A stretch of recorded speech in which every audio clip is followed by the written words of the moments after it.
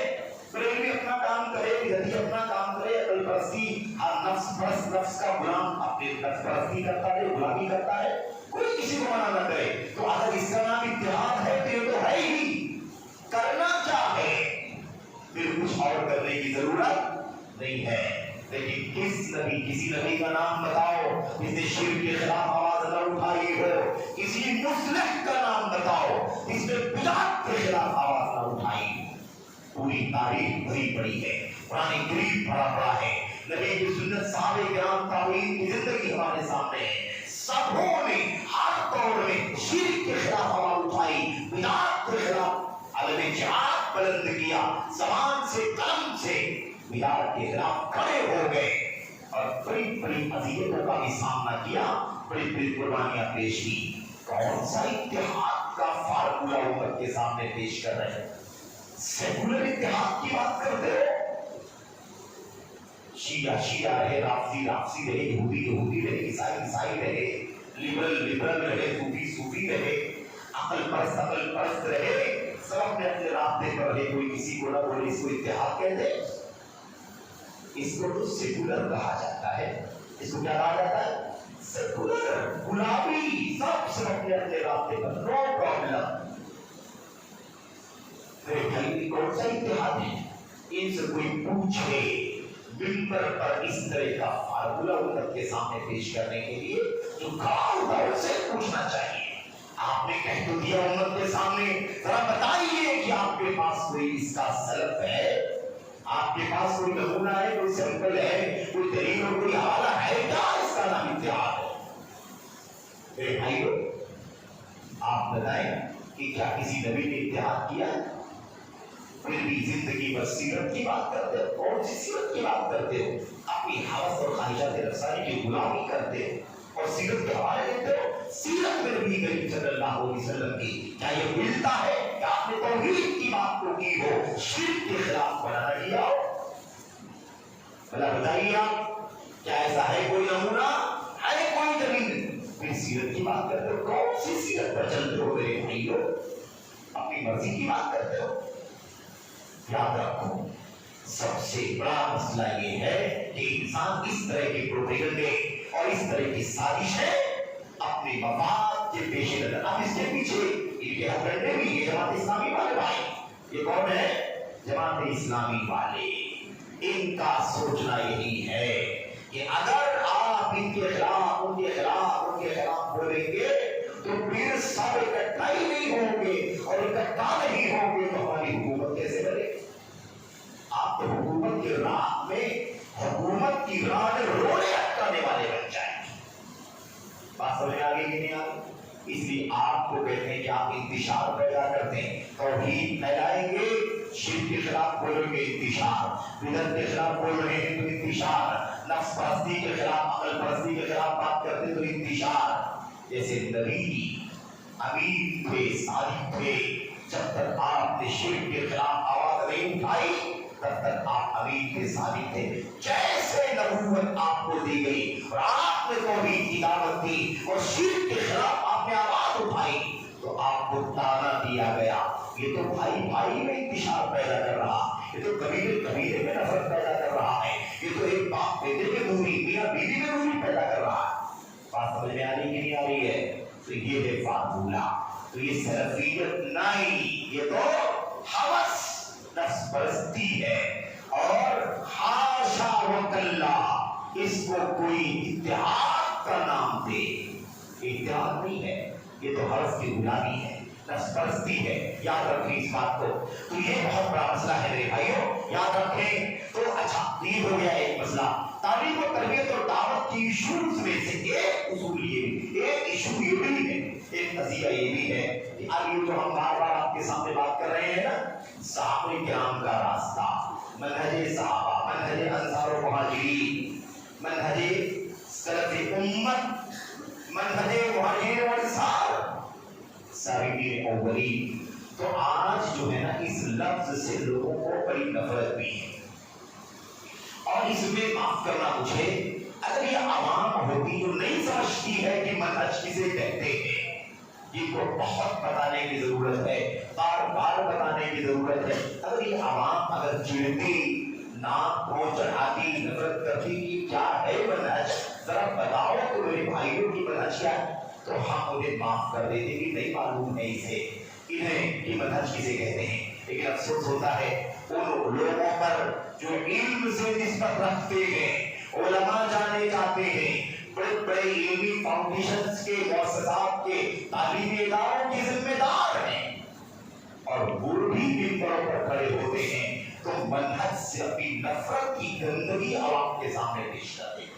کیا منہج کی بات کرتے ہو؟ میرے بھائیوں عادت کہتے ہیں بھائی صحابہ کا راستہ، کوئی بھی ایشو ہو دین کا، صحابہ کا راستہ، ایمان، عمل، اخلاق، سلوک، حکومت، سیاست، کھانا پینا، چلنا پھرنا، سب میں اصول اسوہ کس کا چلے گا؟ صحابہ کرام کا. دین ویسے سمجھو اور فالو کرو جیسے نبی کے صحابہ نے سمجھا اور فالو کیا اور آگلوں تک پہنچایا. تو لوگ چنتے ہیں، لوگ کیا کرتے ہیں؟ چنتے کیا منہج کی رٹی لگا رکھا. اور معاف کرنا مجھے، لوگوں نے بڑی جرأت کی ہے اور بات جذبات کی ہے، لیکن میں ذرا صبر سے، تحمل سے بات کرنا چاہتا ہوں تاکہ آپ مسئلے کو سمجھ لیں اور آپ حقیقتوں سے واقف ہو جائیں. کوئی آپ کو اور ان سلفی منہج کے علماء کو جو حق پیش کرتے ہیں، باطل پر رد کرنا بھی نبوت اور رسالت کے مشن دعوت کا حصہ سمجھتے ہیں. ان علماء کرام پر طنز کرتے ہوئے منہج کی رٹی لگانے والا کوئی کہتا ہے منہج کا ٹھیکیدار بنے ہوئے ہیں، کوئی کہتا ہے یہ منہجی مافیا ہے، کوئی کہتا ہے یہ منہجی خونڈے ہیں جو بار بار منہج کی بات کرتے ہیں۔ مجھے بتاؤ، آپ نے بڑی بھڑاس نکال لی، منہج کی بات کرنے والے علماء کے خلاف بھڑاس نکالی، ان کو خونڈا کہا، ان کو ٹھیکیدار کہا، ان کو مافیا کا نام دیا۔ مجھے بتاؤ ذرا کہ تمہارا یہ طنز کس پر ہے میرے بھائیوں؟ کس راستے کی بات ہو رہی ہے؟ صحابہ کے راستے کی بات ہو رہی ہے۔ تو صحابہ کے راستے کو گنڈا گردی کہتے ہیں، صحابہ کے راستے کو مافیا کہتے ہیں، صحابہ کے راستے کی طرف بلانے والوں کو منہج کا ٹھیکیدار کہتے ہیں۔ حیا نہیں آتی تمہیں، شرم نہیں آتی تمہیں، جرأت کتنی تمہیں ہو گئی ہے کہ تم اسی صحابہ کے مشن پر چلنے کی دعوت دینے والوں کو مافیا اور گنڈا گردی کا نام دیتے ہو؟ اللہ کے ہاں جواب دہی کی فکر کرو۔ آپ کا اسٹیج ہے، آپ کی زبان ہے، آپ کا مائک ہے، آپ کا میڈیا ہے، آزاد تو آپ ہیں اپنی مرضی کے مطابق، لیکن رب ذوالجلال کے سامنے جواب دہی کا مسئلہ خطرناک ہے۔ اس لیے ذمہ داروں اور اپنے آپ کو زیادہ اختیار والا سمجھنے والوں، اللہ تبارک و تعالیٰ کے جواب دہی کی فکر کرو کہ تمہارا یہ طنز کہاں تک جاتا ہے، تمہاری یہ تعریف کہاں تک جاتی ہے، تمہاری یہ عیب جوئی کس پر ہو رہی ہے۔ میرے بھائیو، اگر یہ پہنچانے والے ہنڈے ہیں تو جن کا راستہ ہے وہ کیا ہوں گے؟ اگر یہ دعوت دینے والے گنڈے، اگر یہ صحابہ کے راستے کی طرف بلانے والے مافیا، تو پھر صحابہ کا راستہ کیا ہوگا اور اس صحابہ کیا ہوں گے؟ ذرا سمجھو مجھے اور سمجھاؤ مجھے میرے بھائیو، کہنا کیا چاہتے ہو؟ اس لیے میرے بھائیو، اللہ سے دعا کرو کہ اللہ تبارک و تعالیٰ ان لوگوں کو ہوش کے ناخن لینے کی توفیق عطا فرمائے، انہیں اللہ تبارک و تعالیٰ سمجھداری عطا فرمائے، جذباتیت سے اور خود سری سے اور منمانی اور جذبات میں کچھ بھی بول دینے سے اللہ تبارک و تعالیٰ بچنے کی توفیق عطا فرمائے۔ نام سلفیت کا، نام اہل حدیثیت کا، اور پھر منہج کے خلاف اتنی جرأت و جسارت۔ ایسا لگتا ہے کہ آپ منہج کی بات کریں تو کوئی گالی دے رہے ہیں، منہج کی بات کریں تو کوئی گناہ کا کام کر رہے ہیں، منہج کی بات کریں تو آپ گویا کہ کوئی عیب کا کام کر رہے ہیں، اس طرح باور کیا جاتا ہے۔ تو منہج سے نفرت دلانا اور منہج کے علماء سے نفرت دلانا، منہج کے مشن سے نفرت دلانے کے لیے گنڈا گردی، مافیا، ٹھیکیداری اور نہ جانے کس کس القاب سے نوازا جاتا ہے۔ یہ بھی آپ سمجھ کے رکھیں، یہ بھی تعلیم و تعلم اور دعوت و تربیت کے باب میں ایک بہت بڑا فتنہ ہے۔ اپنوں کی طرف سے بھی ہے، پرائے تو پرائے صحیح، لیکن اپنوں کا مسئلہ ہے۔ اللہ سے دعا کرو کہ اللہ تبارک و تعالیٰ ان لوگوں کو حق اور ہدایت کی اور اصل کی سچائی کی طرف آنے کی اللہ تبارک و تعالیٰ توفیق عطا فرمائے۔ میرے بھائیو، بدعت کو یہ بھی دعوت کے میدان میں بہت بڑا فتنہ ہے کہ بدعت کتنا خطرناک شر الامور ہے۔ کیا ہے بدعت؟ بدعت کیا ہے نبی کی زبان سے؟ وشر الامور محدثاتها، بدترین چیز ہے۔ کیا ہے؟ بدترین چیز ہے۔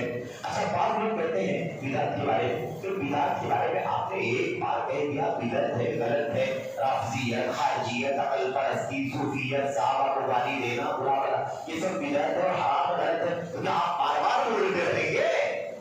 کیا بار بار منہج، کیا بار بار جو ہے آپ اس کو بدعت، اس کو بدعت، یہ بدعتی ہے، وہ بدعتی، آپ بار بار کیوں بدعت اور بدعتی کی مرمت کرتے رہتے ہیں؟ کیا اس کا آپ وظیفہ پڑھتے رہیں گے؟ کیا آپ فکر کرتے رہیں گے؟ مجھے بتاؤ، نبی کریم صلی اللہ علیہ وسلم کا کون سا خطبہ ہوتا تھا؟ کون سا خطبہ ہوتا تھا؟ کب نبی صلی اللہ علیہ وسلم صحابہ کو کسی بھی مسئلے کے لیے مخاطب کرتے تھے، کھڑے ہوتے تھے اس بولنے کے لیے، سمجھانے کے لیے، اور آپ اپنے خطبے میں یہ بات نہیں کہتے تھے؟ کیا؟ فَإِنَّ خَيْرَ الْهُدَى هُدَى مُحَمَّدٍ صلی اللہ علیہ وسلم وَشَرُّ الْأُمُورِ مُحْدَثَاتُهَا۔ ہر خطبے میں نبی دہراتے ہیں سب سے بہترین راستہ نبی کا راستہ ہے، اور سب سے بدترین چیزیں اندر اسلام کے اندر نکالی ہوئی بدعات ہیں۔ کیا آپ نبی کو کہہ رہے ہیں کہ بار بار آپ کو بدعت کی برائی کرنے کی کیا ضرورت ہے؟ بار بار آپ کو بدعت کو برا ہے برا ہے برا ہے سب سے بری چیز ہے، آپ کو بار بار کہنے کی کیا ضرورت ہے؟ نبی بار بار کہتے ہیں تو ہم کیوں بار بار نہ کہیں کہ بدعت غلط ہے، بدعتی باطل پر ہے؟ آپ بدعت کے معاملے میں آپ اتنے سنجیدہ ہیں، آپ کو سنت کی غیرت نہیں ہے، اور آپ کو بدعتیوں کے خلاف اگر رد کیا جائے تو آپ کو غیرت آتی ہے کہ بار بار بدعت کے خلاف آپ بدعت کو کیا کرنا چاہتے ہیں؟ امت کے سامنے بدعت کو معمولی ثابت کرنا چاہتے ہو، نارمل بنانا چاہتے ہو؟ کیا بدعت بھی ہلکی چیز ہے، معمولی چیز ہے؟ کیا بتانا چاہتے ہو؟ مسلمانوں بات سمجھنے کی ضرورت ہے، اپنے اپنے برائے سب اس کے اندر اللہ کی قسم بات کرنا مجھے بہت حد تک غیر سنجیدہ نظر آتی ہے، اس لیے اس سے بہت زیادہ فکر مند ہونے کی ضرورت ہے۔ یاد رکھو بدعت کو کبھی ہلکا اور معمولی نہیں سمجھ سکتے، بدعت کی مذمت کو، اس کی شر کو، اس کی قباحت کو کھول کھول کر کے بیان کرنے کی ضرورت ہے۔ ایسے ہی تعلیم و تربیت اور دعوت کے ایشو میں ایک معاملہ یہ ہے کہ آدمی یہ نہیں سمجھتا کہ یہ علم جو نبوت کی وراثت ہے اور اس کے وارثین سے ہی علم حاصل کرنا چاہیے، بلکہ اس معاملے میں آزاد، اس معاملے میں کیا ہے؟ آزاد ہے۔ آدمی یہ معیار بھول جاتا یا نہیں جانتا یا نہیں سمجھتا یا نہیں فالو کرتا کہ علم حاصل کس سے کیا جانا چاہیے۔ علم حاصل کیے جانے کے لائق کون ہے، کون سنت کا عالم ہے، کون عالم بھی ہے اور کون عالم نہیں ہے، اور کون سنت کا عالم ہے اور کون سنت کا علم والا نہیں ہے، کون فرقوں کا عالم ہے، کون بہت سارے پارٹیوں کی طرف بلاتا ہے اور اپنے اپنے نظریات اور اپنی گھڑے کی طرف بلاتا ہے، نہیں سمجھتے۔ ٹی آر پی دیکھ کر کے فیصلہ کرتے، سوشل میڈیا پر شہرت دیکھ کر کے فیصلہ کرتے، ان کے چینلز کے سبسکرائبر کو دیکھ کر کے فیصلہ کرتے، ان کے فالوور کو دیکھ کر کے فیصلہ کرتے اور ان کو سننا شروع کر دیتے ہیں۔ خبردار، یہ کوئی معیار نہیں ہے، یہ کوئی معیار نہیں ہے۔ وہ علم حاصل کرنے کے لائق ہے جو سنت کے سچے علماء ہیں، جو علماء نہیں ہے وہ بھی علم حاصل کرنے کے اہل نہیں ہے، ان سے علم حاصل نہیں کیا جا سکتا، اور جو علماء ہیں لیکن سچے سنت کے علماء نہیں ہیں، ان کے یہاں خلل ہے، ان کے انحراف ہے، ان کے یہاں برائیاں ہیں، کمیاں ہیں، کھوکھلے ہیں، وہ ایسے لوگوں سے بھی علم حاصل کرنا درست نہیں ہے۔ اب چاہے وہ کوئی بھی ہو، کتنا بھی نام ہو، کتنی بھی شہرت ہو، اس سے قطع نظر ہم یہ معیار اپنی مرضی سے طے نہیں کرتے، یہ معیار اللہ کا کلام طے کرتا ہے، نبی کی سنت طے کرتی ہے۔ کن سے علم حاصل کرنا ہے؟ ان علماء سے علم حاصل کرنا ہے جو علماء ہیں، غیر علماء نہیں ہیں، اور جو علماء سنت کے علماء ہیں، پختہ سنت کے علماء، ان سے علم حاصل کرنا ہے۔ اور وہ کتنا بھی بڑا عالم ہے، بڑا سے بڑا مصنف ہے، بڑا سے بڑا باحث ہے، اس کے دوسرے بڑے فضائل ہیں، کچھ فرق نہیں پڑتا۔ علم کا معیار اور سنت کے علم کا معیار فالو کیا جائے گا۔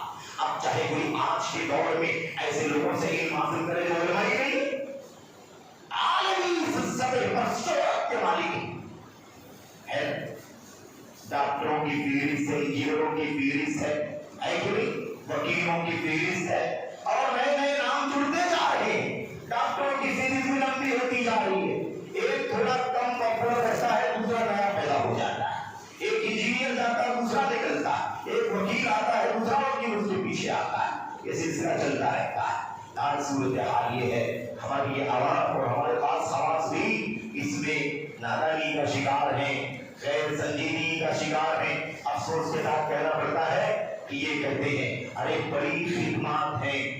نائک صاحب کے بارے میں جب اعتراض کیا امت کے سچے علماء نے کہ ڈاکٹر ذاکر نائک علماء میں سے نہیں ہے، ان کے پاس دین کا، اصولوں کا، عقیدے کا کوئی علم نہیں، اور عقیدے میں پمفلٹ بھی نہیں پڑھا، اصولوں میں منہج میں کچھ نہیں پڑھا، ان کے پاس جو اساتذہ ہیں ان میں سے کوئی بھی سنت کا اور خالص عقیدے منہج کا، سنت کے اور سرد امت کے منہج کا کوئی استاد نہیں ہے۔ تو لوگ کہتے ہیں ارے بھائی بڑی خدمات ہیں، انہوں نے ہزاروں کو کلمہ پڑھوایا، انہوں نے اتنے لوگوں سے اسلام قبول کروایا، ان کے اتنے فالوور ہیں، ان کے اتنے فالوور ہیں، انہوں نے یہ کیا، انہوں نے وہ کیا.